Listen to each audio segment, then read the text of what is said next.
dalam sehat walafiat, panjang umur sehingga kita bisa hadir di tempat yang mulia ini, berupaya untuk memperbanyak bekal kehidupan yang abadi kelak di akhirat.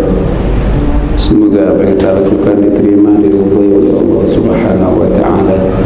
Amin ya rabbal alamin.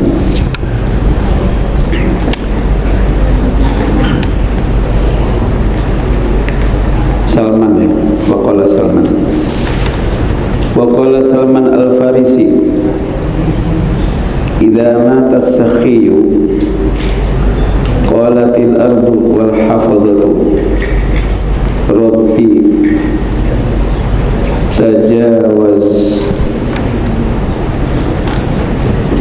an abdika li sakhaihi fid dunya. Wa idza mata al-bakhilu qalat Allahumma ihjab hadzal 'abda 'anil jannati kama hajaba 'ibadaka amma ja'alta fi yadayhi min ad-dunya. Silakan Ustaz. Salman al-Farisi radhiyallahu anhu berkata, bila orang dermawan meninggal dunia, maka bumi dan para malaikat penjaga berkata, ya Rabbi, maafkanlah hambamu di dunia karena kemurahan hatinya.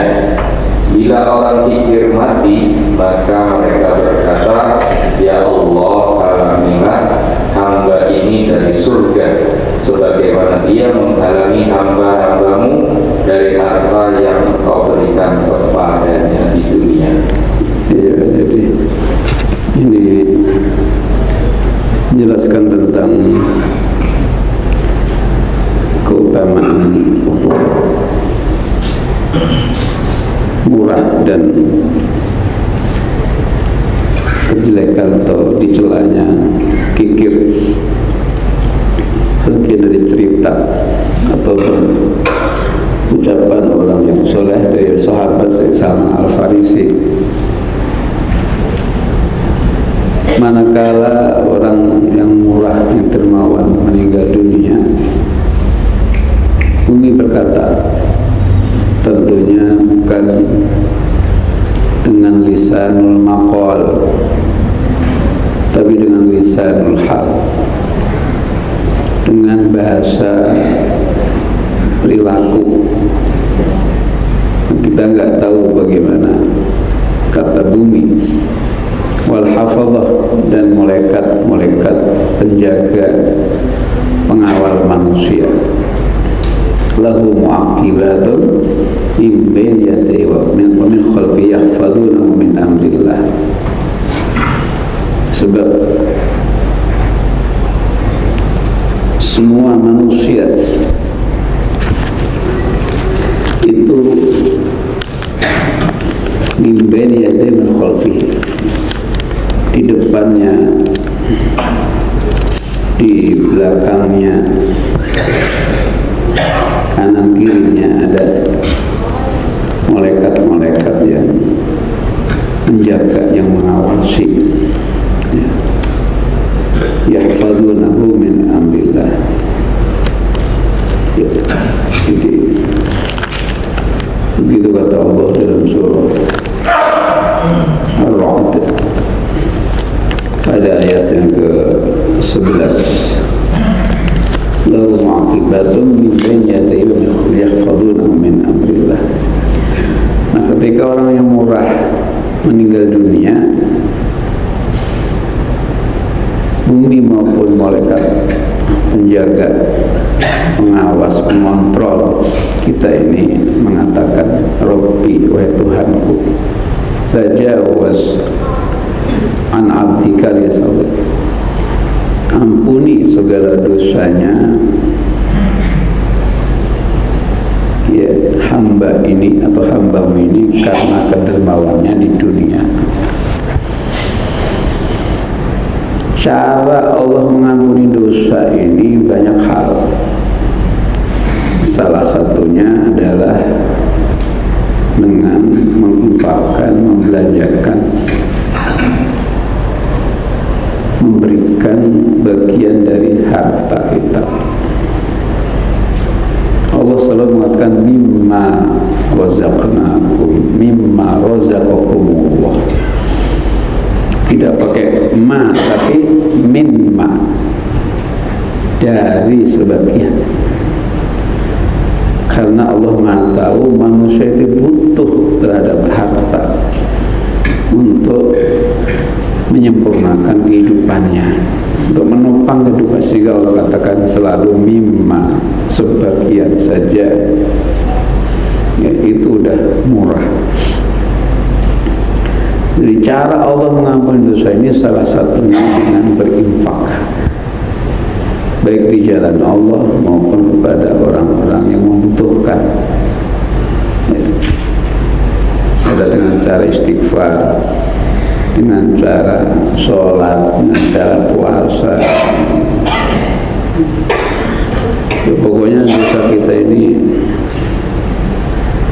ya, bersih, ya. Sering bersih, kotor lagi, bersih lagi, kotor. Tapi mendingan. Nah, ini barokahnya murah ini, dapat doanya bumi, dapat doanya malaikat-malaikat agar dosa kita diampuni oleh Allah ketika meninggal dunia. Jadi dosa diampuni itu dalam kehidupan minimal kalau mau mati. Jadi mau mati ini minimal, ya. Andaikan sekarang belum diampuni, nanti belum diampuni, paling tidak adalah ketika mau meninggal dunia, itu paling tidak. Sebab ketika diampuni dosa pasti datang rahmat. Ketika tidak diampuni dosa maka datang murka Allah. Ketika datang rahmat maka surga dipersiapkan. Ketika murka Allah datang maka neraka dipersiapkan oleh Allah. Alhamdulillah. Nah, mentok-mentoknya banget dosa kita diampuni ketika mau dihisab. Ketika mau dihisab itu paling tidak pas mau dihisab itu. Kalau mau mati belum, nanti pasti hisab, ya.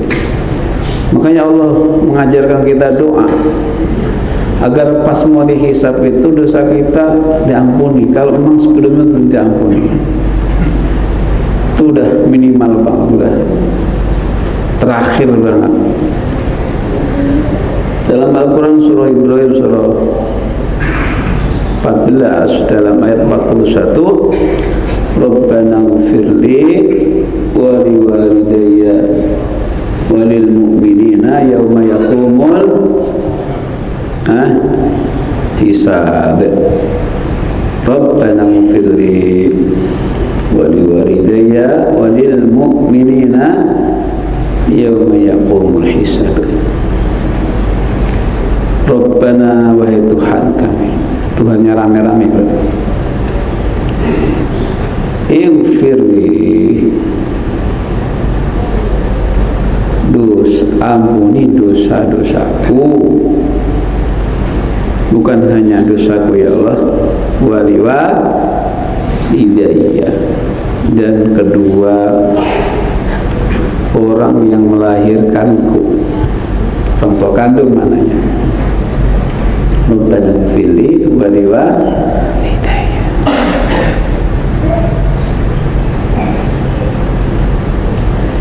Walil mu'minina, dan orang-orang yang beriman.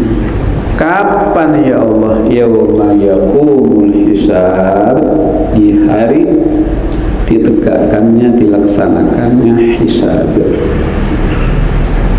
ya. Ini betapa pentingnya doa untuk kepentingan ketika menjelang berakhirnya putusan Allah pada saat penimbangan maupun hisab, ya. Yang kedua, pentingnya doa untuk diri kita. Yang kedua, untuk kedua orang tua kita, terutama kalau sudah wafat. Sebab kalau masih hidup masih bisa istighfar sendiri, masih bisa nyari bekal sendiri, masih bisa doa sendiri. Tapi kalau sudah wafat, ini penting. Kadang-kadang kita ditanya, mudik enggak? Jawabnya apa? Enggak. Kenapa? Orang tua sudah enggak ada. Sering begitu? Kok bilang enggak ada? Padahal seorang tabi'in namanya Bilal bin Sa'ad mengatakan, innakum lam tukhlaqu lil fana walakinnakum khuliqtum lil abadi wal khulud. Sungguhnya kalian itu tidak diciptakan oleh Allah untuk mati. Jadi kita diciptakan Allah bukan untuk mati. Tidak. Fana itu mana mati. Jadi kita hidup itu bukan untuk mati, bukan. Walakinnakum khuliqtum, tetapi kalian diciptakan untuk hidup selamanya. Ya. Lil abad, abadi, hidup langgeng selamanya, abadi. Lah kok ada mati? Mati itu cuman al-jasr, jembatan, sarana. Innaman taqaltum min darin ila darin. Mati itu hakikatnya bukan merupakan kematian yang hakiki, tetapi merupakan jembatan untuk mengantarkan pindah domisili. Jadi mati itu pindah apa? Pindah domisili. Ya, domisili kita. Ini nanti mau pindah semuanya. Pindah pindah kapling. Masya Allah. Jadi bapak ibu kita sudah wafat itu pindah kapling, pindah domisili. Dulu kaplingnya di dunia, sekarang kaplingnya di alam barzakh. Itu pun kapling sementara, nggak lama. Jadi masih ada, cuman untuk melanjutkan perjalanan sekarang transit. Mereka transit. Jadi berarti jangan bilang nggak ada. Justru sebenarnya ya pulang kampung kita ini, kampung dunia mana? Kalau orang tua sudah pindah domisili, mestinya sering ditengokin, mestinya sering didoain, samperin, ziarahin. Isyraqat, ya, atau asyraqat wujuhum bayadan. Kalau kita datangi, kita ziarah, asyraqat wujuhum, wajah mereka berseri-seri, ya, senang, gembira, bercahaya melihat anaknya nengokin. Ya, mereka melihat kita ketika kita di atas kuburannya, mereka melihat kita. Ya. Jadi ini apa? Penting. Jadi jangan sampai kita bilang nggak pulang, nggak orang tua dan nggak ada, jangan. Ya. Justru malah kita sering-sering ziarah, kita sering doakan. Ini maknanya apa? Paling tidak kita doain dari kejauhan. Rabbana ighfirli wali, syukur-syukur kita ziarah di kuburnya itu lebih afdal. Ya, lebih apa? Afdal. Wali ya. Dan juga pentingnya doakan kepada orang yang beriman untuk diampuni dosanya, terutama utama yang paling akhir minta diampuni dosa adalah untuk proses imigrasi, proses hisab, ya, proses hisab. Sebab kita akan memasuki tempat yang mulia, yaitu di surga Allah Subhanahu wa Ta'ala. Jadi ini apa namanya, orang murah inilah salah satu mengundang rahmat Allah Subhanahu wa Ta'ala. Dapat doanya malaikat doanya pasti manjur, dikabul oleh Allah Subhanahu wa Ta'ala. Dan apabila orang yang kikir, orang kikir nanti akan dijelaskan derajat orang kikir, orang murah, mati. Kalau bahasa kasarnya mate itu umurnya entek. Apa umurnya? Entek, umurnya habis, mate. Bumi mengatakan, ya, malaikat hafadzah mengatakan, ya Allah, halangi hambamu ini dari surga, jangan sampai masuk surga. Gak senang saya, kata bumi. Malaikat gak senang, jengkel. Sebagaimana dia sering menghalangi hambamu dari apa yang dia miliki daripada dunia, halangi. Ya, Masya Allah, kita belajar semurah-murahnya kita, ya. Yang penting jangan pelit banget aja. Namanya terima kasih. Habis nerima kita kasihkan. Wa qala ba'dul hukama man kana bakhilan waratha malahu adu. Ya kan? Berkata, sebagian ahli hikmah berkata, harta orang bakhil diwarisi oleh musuhnya. iya. Seorang Arab Badui menyifati seorang laki-laki. Dia berkata, dia begitu kecil di mataku karena besarnya dunia di matanya. Seorang Arab pedalaman mencela suatu kaum. Dia berkata, mereka berpuasa dari kebaikan dan berbuka di atas perbuatan keji. Ya, cukup. Jadi ba'dul hukama, orang ahli hikmah. Nah, hikmah itu apa? Orang yang memiliki hikmah itu apa? Ba'dul hukama. Al-hikmatu, hikmah itu dalam Al-Quran artinya banyak. Ada berarti sunnah Nabi. Teringat dalam surah Luqman pada ayat surah 31 pada 12, walaqad atayna Luqmanal hikmata nishkurillah wa may yashkur fa innama yashkuru nafsi wa man kafara fa innallaha ghaniyyun hamid. Hikmah di sini, ahli hikmah di sini maksudnya satu, orang yang diberikan oleh Allah pandai dalam bidang agama. Ya, satu, pandai dalam masalah agama. Makanya orang yang pandai masalah agama ini, kalau lagi kepleset, jangan dihina, ya. Sebab orang pintar agama ini tahu caranya tobat. Tahu caranya tobat. Orang bodoh agama nggak ngerti caranya tobat. Makanya yang paling melanggar orang yang ngerti. Betul nggak?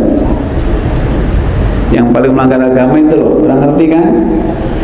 Dia tahu caranya tobat. Ini keunggulannya orang pintar dalam bidang agama. Ya. Yang kedua adalah al-isabatu bil qaul. Hikmah ini, orang ahli hikmah berarti orang yang kalau bertutur kata benar dan tepat. Benar dan tepat.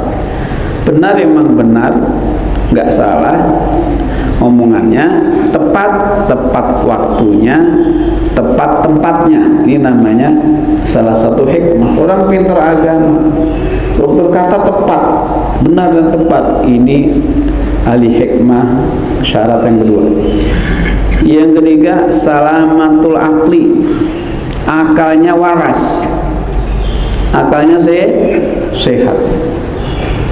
Kalau Bapak pengen tahu kriteria orang-orang yang akalnya sehat, dalam arti waras, dalam arti lain tidak apa seneh,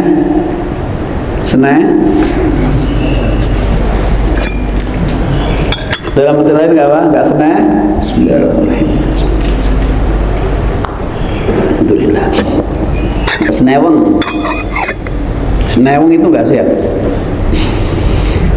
Kriteria orang yang akal sehat itu banyak dalam Al-Quran, dijabarkan oleh Allah dalam surah Ar-Ra'd, tadi sampai surah Ar-Ra'd ayat 19 sampai 24 sampai 20. Itu ciri orang yang akal. Secara global ayat 19, afaman ya'lamu, apakah sama orang yang mengetahui, meyakini bahwa apa yang diturunkan Allah kepadamu itu benar, yaitu Al-Quran. Karena meyakini kebenaran Al-Quran itu sama dengan orang yang buta Al-Quran. Ya nggak sama. Berarti secara global orang yang meyakini Al-Quran seluruhnya itu benar, itu berarti secara umum akalnya waras. Innama yatadzakkaru ulul albab. Sungguhnya hanyalah orang yang mengambil pelajaran dari Al-Quran itulah orang-orang yang punya akal sehat. Nah, cirinya alladzina yufuna bi'ahdillahi wa la yanquduna mitsaq, ayat 20-nya, yaitu mereka selalu menepati janji kepada Allah. Alastu bi rabbikum qalu bala, meyakini ya bahwa Allah sebagai Tuhan. Innalladzina qalu rabbuna Allah, sungguhnya orang mengatakan Tuhan kami adalah, tsumastaqamu fala khaufun alaihim walahum yahzanun, enggak perlu khawatir menghadapi kematian dan tidak perlu sedih meninggalkan keluarga dan hartanya yang masih ada. Ulaika ashabul jannati khalidina fiha jazaa'an bima kanu ya'malun, mereka adalah penghuni surga. Jadi ciri ahli surga itu satu, Rabbuna Allah dia ucapkan, ya. Yang kedua istiqomah. Jangan bilang timbang ucapan, ya, ucapan itu penting. Kayak misalnya seperti yang benar ucapan selamat Natal, kan timbang ucapin. Ada bilang boleh timbang ucapin, loh. Ini dampak ucapan itu yang dinilai oleh Allah SWT. Karena selamat Natal ini kita sama-sama tahu istilah satu kelahiran Nabi Isa sekaligus diyakini sebagai Tuhan. Ini masalah satu paket. Kelahiran Yesus sekaligus dianggap sebagai Tuhan. Nah, sehingga kita ngikuti ya nggak boleh gitu. Ya. Jadi kembali janji kepada Allah itu alastu bi rabbikum qalu bala. Bukankah Tuhanmu? Iya, jawab mereka. Jawabannya iya. Jadi meyakini sebagai Tuhan. Itu janji kepada Allah. Konsekuensinya tentunya ibadah secara istiqomah. Nah, kemudian ya Perlu diketahui bahwa setelah janji kepada Allah dipenuhi, juga janji kepada manusia. Maka janji kepada manusia itu adalah yang menepati sehat akalnya. Ya. Yang gak nepati berarti idza hadasa kadzaba, munafik. Wa idza wa'ada akhlafa, wa idza tumina khana. Idza tumina khana ini dipercaya khianat, dikasih jabatan dipilih khianat, dipilih khianat. Makanya dikasih pelajaran sama Allah, dipilih capek-capek kok khianat, malah ikut ke sono gitu ya. Sono mana? Halo, ini dong gak nih? Enggak. Dipilih capek-capek kok malah ikut ke sono, akan dikasih hukuman sama Allah. Kalah di mana-mana ya. Mau khianat.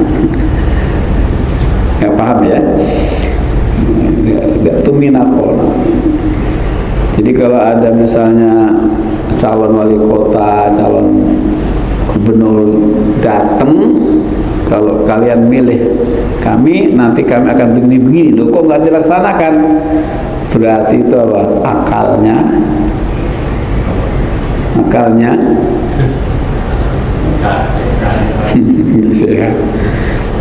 dan wala yang qudunal mitsaq, tidak merubah perjanjian. Merubah janji ya namanya ya. Banyak ayatnya, ayat 31-nya walladzina yasiluna ma amarallahu ayyusal wa yakhshawna rabbahum wa yakhafuna su'al hisab. Di antaranya adalah menyambung famili yang retak, saudara yang retak kita akurkan, ya kita akur. Sebab orang mukmin harus akur. Al mukmin ya'lafu wa yu'lafu. Kata Nabi, orang mukmin itu mesti akur, dan kalau lagi tidak akur mau diakurkan, mau disatukan. Wala khaira fi man la ya'lafu wa yu'lafu wala yu'lafu. Tidak ada baiknya orang enggak mau nyatu, enggak mau disatukan. Wa khairun nasi anfa'uhum linnas. Hadis dari Jabir riwayat At-Tabrani dan Baihaqi, sahih. Nah, banyak ya ciri-ciri akal sehat itu. Nyambung famili yang retak. Wa yakhshawna rabbahum, takut kepada Allah. Wa yakhafuna, sedang takut kalau nanti dihisab gagal. Ini termasuk orang yang akal sehat. Ya. Dan ayat selanjutnya sampai 24 sebagai balasannya ya. Enggak usah dibaca. Jadi ini di mata orang Badui, ini tentang hikmah tadi ya. Orang ahli hikmah mengatakan, berarti orang ahli hikmah itu orang yang satu ilmu agamanya banyak, paham masalah bidang agama. Yang kedua adalah kalau bertutur kata apa? Benar dan tepat. Sebab qaul dalam Al-Quran ada qaulan maisuro. Dalam Al-Quran ya, ucapan yang mudah dimengerti, qaulan maisuro. Ada lagi qaulan karima, wa qul lahuma qaulan karima. Ucapkan kepada kedua orang tua dengan ucapan yang mengangkat derajat orang tua. Jadi kalau kita utur kata itu, omong-omong itu bisa mengangkat derajat orang tua yang mengandung kemuliaan orang tua. Ada qaulan sadida, ucapan yang tepat. Ada lagi kaulam baligho, ucapan yang mengena, menyentuh hati. Ini kaulam baligho. Nah ini jadi orang ahli hikmah, pinter agama, kalau tutur kata tepat, benar dan tepat. Yang ketiga sehat akalnya. Ya, apa kata dia? Kata mereka, man kana bakhilan warathahu malahu adu. Siapa yang bakhil, toh ujung-ujungannya pasti diwarisi musuhnya. Kata-kata musuh bukan berarti musuh orang kafir, orang yang benci sama dia. Misalnya gini, jadi biasanya ke orang bakhil itu dibenci sama, misalnya dari bapak kok pelit, anaknya gergetan enggak? Pasti gergetan. Suami kok pelit, pasti istri nggak senang, betul nggak? Betul. Nanti ada ceritanya nih, jadi seorang suami tapi pelit, nanti ada dikit lagi ada. Itu sampai masya Allah deh. Ya. Jadi orang yang bakhil pasti dibenci. Nah, orang yang benci namanya musuh. Ya. Orang kalau pelit banget, toh nanti ujung-ujungnya pasti hartanya diwarisi oleh orang yang tidak suka sama dia, itu pasti itu. Makanya sehingga diucapkan alhamdulillah dia mati, jadi bisa enak kita. Ada loh orang anak bapaknya mati dia bilang alhamdulillah, itu ada. Orang saya tahu kok.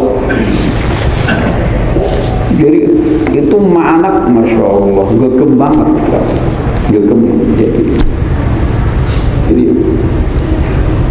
Jadi wayaktir, yang bersatu dia yaktir gegem. Begitu mati tasyakuran anaknya, tasyakuran, maknanya alhamdulillah itu. Masya Allah. Makanya jangan pelit-pelit mah anak. Masya Allah. Ini ujung-ujungannya toh orang yang dibenci, yang nggak dikasih apa-apa tadi, karena teman benci sama dia yang warisinya. Kenapa sih pelit sama anak? Toh nanti ujung-ujungannya untuk diwarisi sama anak, gitu kan gitu. Kan begitu ujung-ujungannya. Kenapa harus pelit itu? Ini kata Badul Hukama. Maknanya jangan pelit apa? Toh nanti juga dia mati nggak ada yang dibawa, mati gitu. Mana gitu ya? Kenapa supaya pelit, mati toh nggak dibawa? Dan orang Arab Badui, sampai orang, apalagi orang pinter tadi ya, orang Arab Badui, orang kampung aja ngomong. Orang kampung aja ngomong gitu. Orang kampung banget, desit. Laqad sawura fi aini al-adami dunya fi aini. Orang yang pelit di mataku adalah hina, karena dia membesarkan harta di matanya. Dia menganggap matanya menganggap bahwa dunia itu mulia. Ya, saking mulianya ya nggak diberikan kepada orang. Maka dianggap orang-orang kampung, wah dia mah kecil. Nggak bagus dia. Bagus. Makanya kalau ada orang preman, orang jahat, orang tatoan kok murah, itu jangan dibenci. Sebab bisa jadi dengan murahnya itu nanti akan diberikan hidayah oleh Allah Subhanahu wa Ta'ala. Barokahnya murah itu bisa dapat hidayah nanti. Min ini wa dhamma rabbiyan qauman faqalu, dan orang Badui lagi yang lain mengatakan kepada kaum, menghina, yasumuna anil ma'ruf yuftiruna 'alal fawahish. Dulu dia puasa daripada apa kebaikan, maknanya puasa itu enggak memberikan. Sekarang dia baru rasain balasannya. Buka itu maknanya dia sekarang rasain akibatnya apa? Ya, akibat dia apa? Puasa dari kebaikan, mana enggak memberikan, akhirnya sekarang merasakan akibatnya, yaitu buka dengan keburukan. Maka dalam Al-Quran itu, dalam surah Ali Imran dikatakan oleh Allah Subhanahu wa Ta'ala, ya, pada ayat yang ke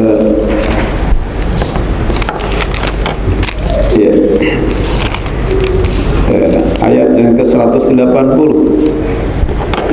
Wala yahsabanna alladhina yabkhuluna bima atahumullah min fadlihi wa khairan lahum bal huwa syarrun lahum sawtawaquna ma bakhilu bi yawmal qiyamah walillahi mirathus samawati wal ardi wallahu bima ta'maluna khabir. Ini mereka orang yang pelit apa bukannya ya seperti ini. Jangan mengira orang-orang yang pelit itu, orang yang pelit jangan mengira pelit terhadap karunia yang Allah berikan. Jangan dikira itu adalah baik itu. Harta itu baik.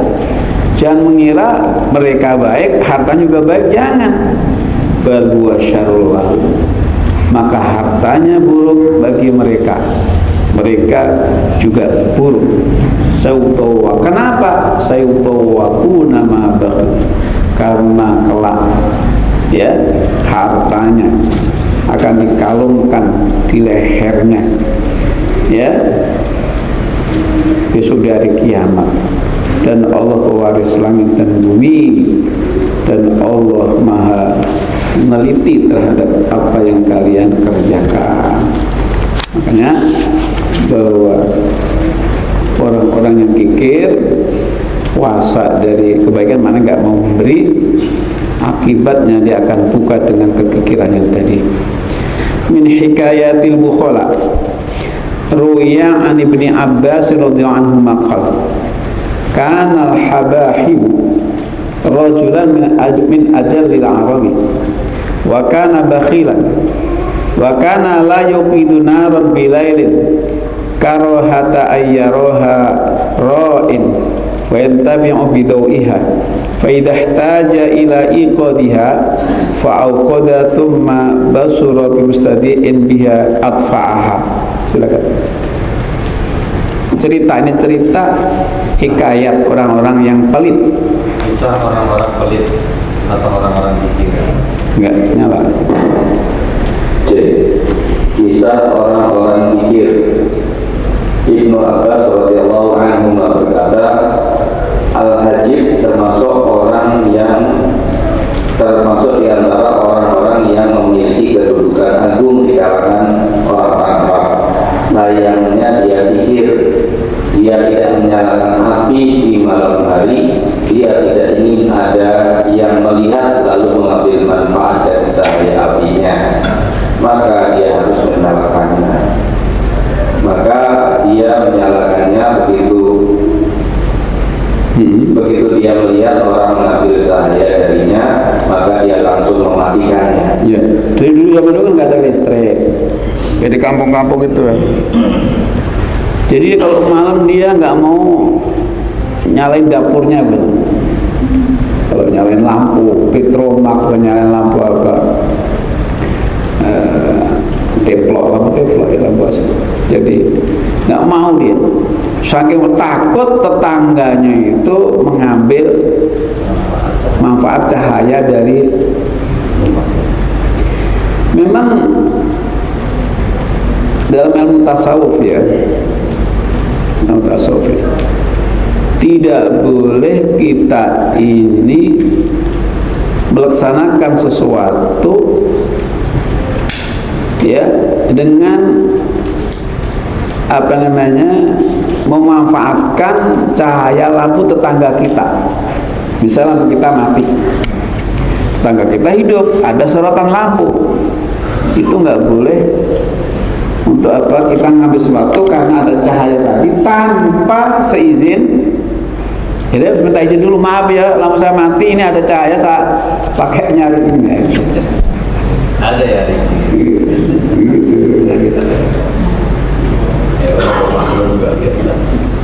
ya itu orang-orang yang pelit itu, ini cerita Hajib ini. Itu enggak, kalau malam dia nyalain lampu takut nanti dimanfaatkan cahayanya. Wah enak dia nanti itu, enak dia.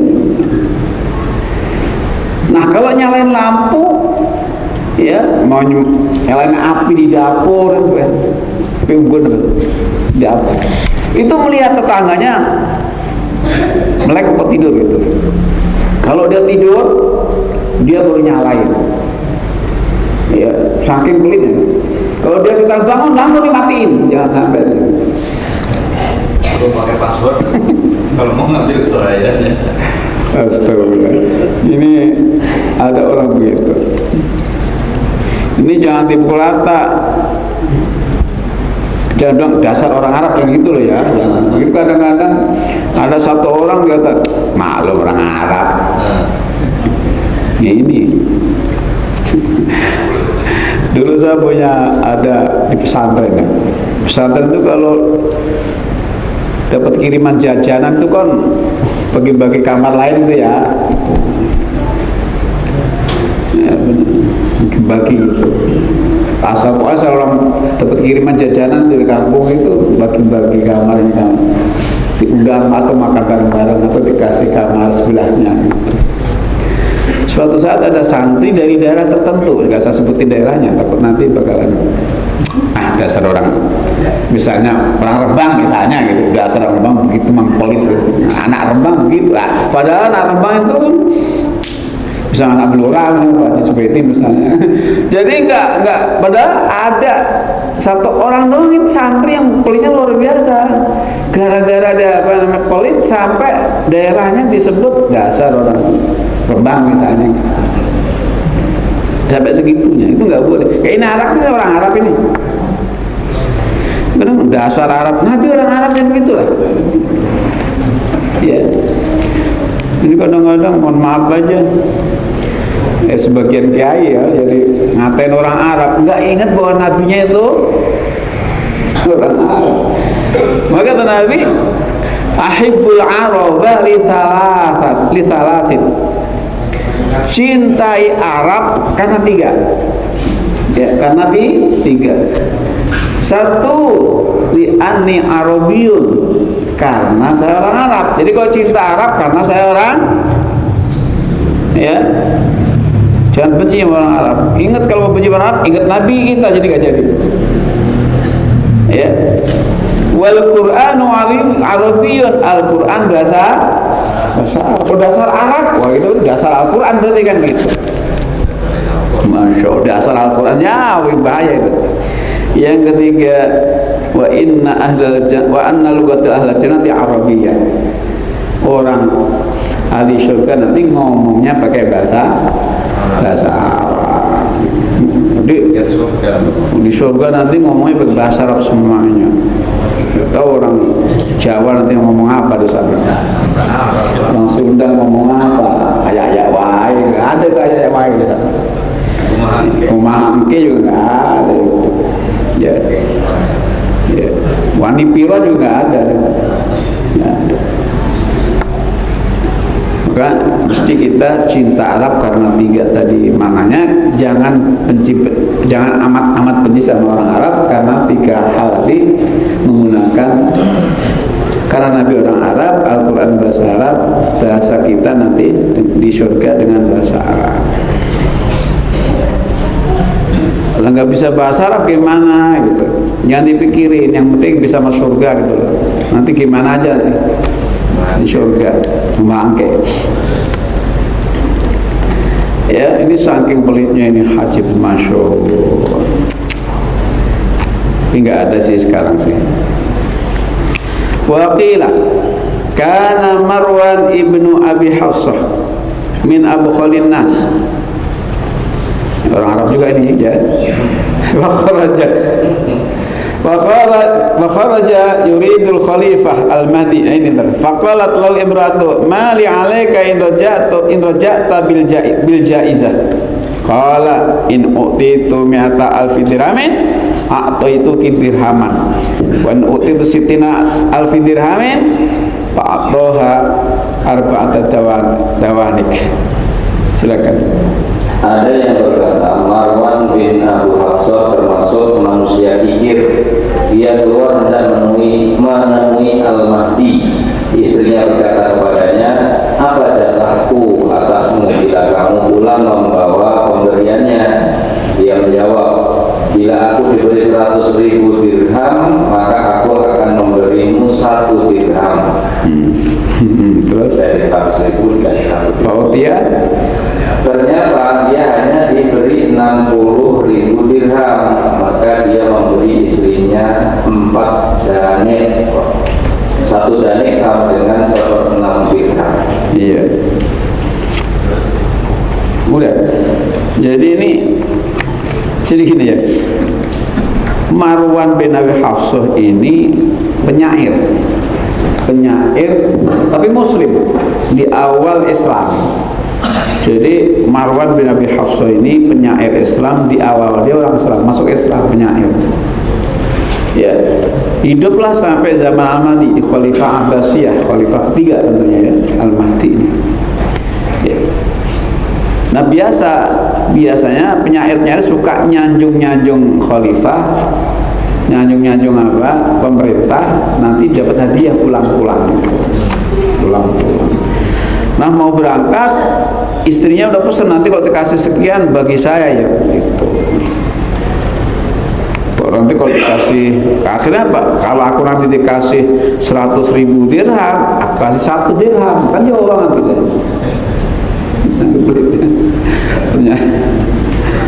Ternyata dia dikasih cuma 60.000 dirham. Tapi banyak.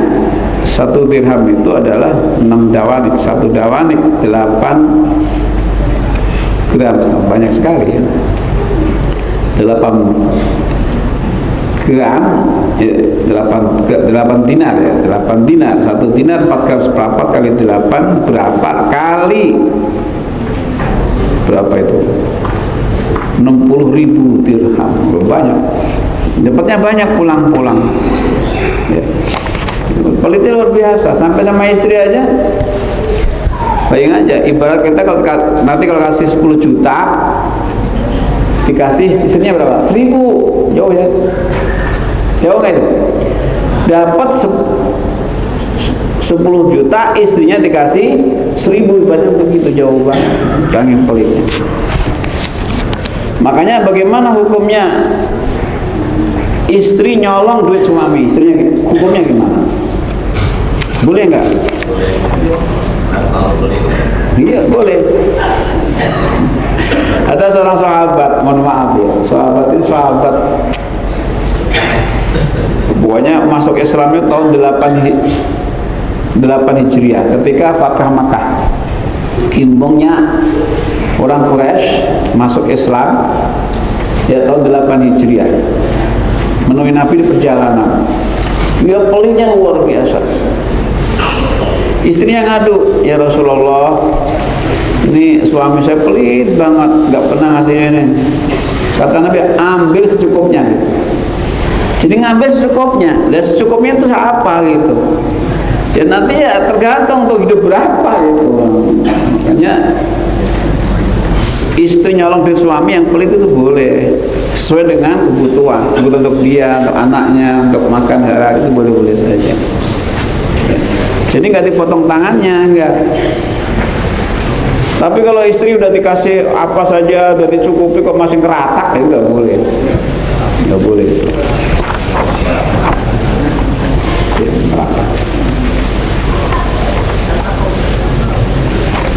Baik. Wakila karena ba'dul, masih ada waktu kan? Ya.